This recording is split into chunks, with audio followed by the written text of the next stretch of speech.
Welcome back.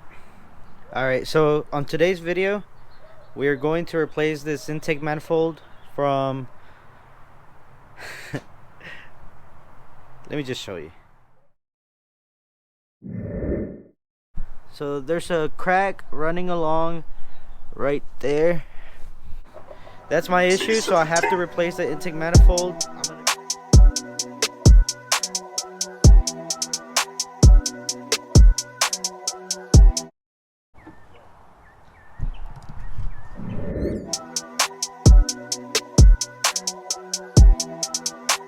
It's out.